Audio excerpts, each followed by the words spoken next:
आपापलं घर बनवतात, सगळेजण आपापलं घर बनवतात, असं कोणी कोणासाठी बनवत नाही. फक्त आपण म्हणजे माणसं जे असतात ना ते त्यांच्यासाठी दुसरे जण घर बनवतात. पण ॲनिमल्स किंवा बर्ड्स त्यांना कोणी नसतं ना दुसरं घर बनवून द्यायला. त्यांच्याकडे कुठे असतं बिल्डर असतो किंवा काम करणारे, तेच त्यांचं काम करतात.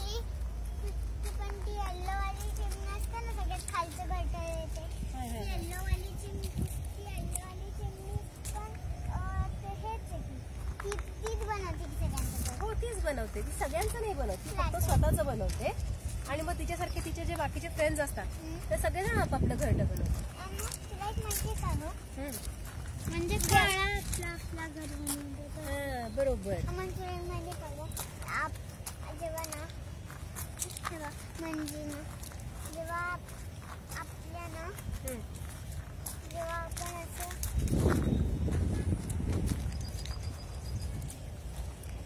जेव्हा आपण नाचतो असं जेव्हा ते चिमण्या ना त्यांचे फ्रेंड असतात ना चिमण्यांचे, ते जेव्हा बाहेर निघून जातात तेव्हा ते चिमण्या त्यांच्या घरी जातात आणि जे बाहेर निघून जातात ते दुसरीकडे जातात. आणि जे त्यांचं घर असतं ना ते दुसऱ्यावाले चिमण्या जे बाहेर निघून गेले असतात ना त्यांच्या घरात जातात. अच्छा, त्यांच्या घरात जाऊन राहतात का ते?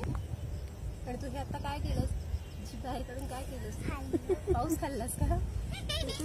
पाऊस खातात का असा?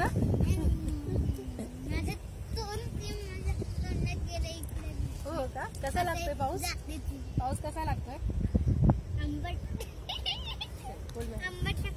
आणि तुला घरात खेळायला आवडतं का बाहेर खेळायला आवडतं? बाहेर पावसात मला आवडतं. आणि काय काय आवडतं तुला? मला बाहेर काय खेळायला आवडतं तुला?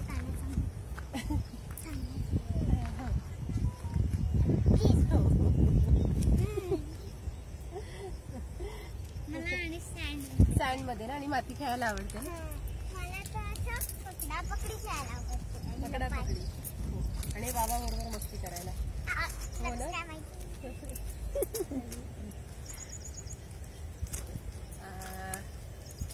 पॉज कर.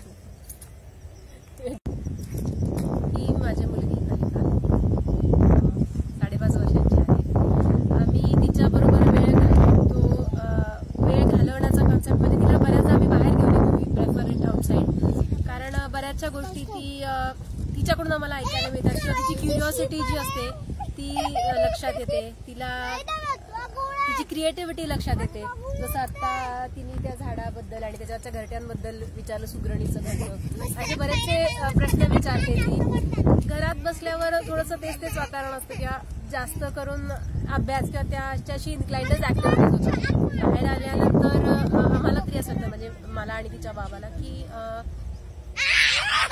फिजिकल डेव्हलपमेंट किंवा इमोशनल डेव्हलपमेंट ही बाहेर किंवा नॅचरल एन्व्हायरमेंट मध्ये जास्त होते. So we prefer that.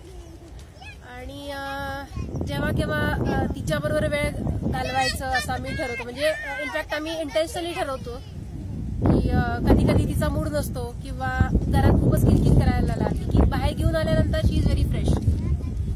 आणि कधी कधी तिला बीचवर जायला खूप आवडतं. सो बाहेरच्या आउटिंगमध्ये जास्त करून आम्ही तिला बीचवर नेतो. मग तिथे शंख शिंपले किंवा बऱ्याचदा म्हणजे every time we go on a beach, काहीतरी नवीन बीचवर वाहून आलेली नवीन काहीतरी गोष्ट असते. जसं मागच्या वेळेस आम्हाला जेलीफिश दिसला होता, एकदा स्टारफिश, एकदा साप होता.